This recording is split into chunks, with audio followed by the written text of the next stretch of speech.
Hindi mo na nga kailangan dumayo pa ng Lukban, Quezon para makatikim ng kanilang authentic na pansit tabhab at kanilang masarap at pinagmamalaking Lukban Longganisa. Dahil dito lang sa may Pembo Taguig ay meron na niyan. Sabayan mo pa ng kanilang rice meal na may kasama ng lumpiang Shanghai. At bago magkalimutan, eto nga pala ang price ng kanilang mga foods. So ano pang hinihintay nyo? Tara at food trip na tayo. Nandito nga tayo ngayon guys sa may kahabaan ng Sampaguita Street dito sa may Pembo Taguig. Tapos eto lang yung hospital ng Osmac. May naispatan nga tayo dito sa may harap ng Simbayanan Cooperative. Ito nga yung kauna-unahan dito guys. Ito nga yung freshly grilled Lukban Longganisa. So samahan nyo ako guys at itanong pa natin kung ano pa mga binibenta nila dito. Hello madam, magandang gabi. Ano pong name nyo? I'm Kyra po. Madam, matanong ko lang, ano po yung mga binibenta nyo dito? Meron po kaming pansit tabhab from Quezon and we have longganisang lukban and chicken Shanghai na homemade and then puto po. Madam, matanong ko na rin, magkano po nag-range yung mga tinitinda nyo dito? 30 to 69 pesos po. Mura po pala, no? Yes. Madam, taga-Lukban po kayo, Quezon? Taga Quezon Province po. Tayabas. Yes. Ayun. Madam, anong oras kayo nag-open dito? Nag-start po kaming magtinda around 5 p.m. po until 10 p.m.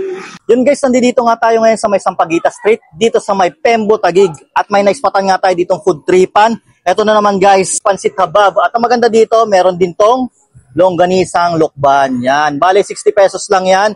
30 pesos sa may pansit. Tapos, 30 pesos din sa kanilang longganisa. Siyempre, hindi na natin patatagalin. Titikman na natin yan. Lagyan na natin ng kanilang special na suka. Yan, no? Konti lang, para sulit. Siyempre, ang natural na pagkain dito, inahabab.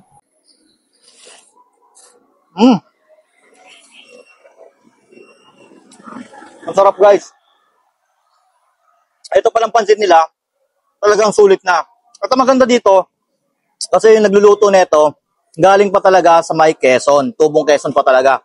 Tikman din natin yung kanilang, yan, yung longganisang lukban.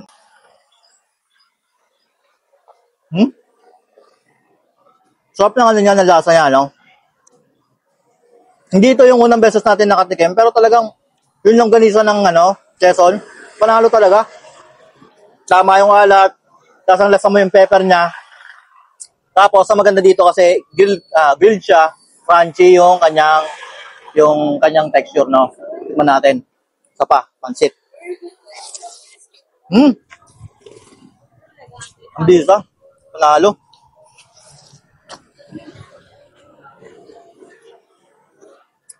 Ganito yung mga food trip na dadayuin mo talaga, no guys?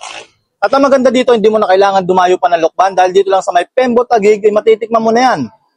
Sulit. Kaya guys, pag trip nyo yung ganitong food trip, dito lang ulit yan sa may Sampaguita Street, dito sa may Pembo Taguig City. Dito lang yung yung Osmac. Kaya ano pang hinihintay nyo? Dayo na kayo.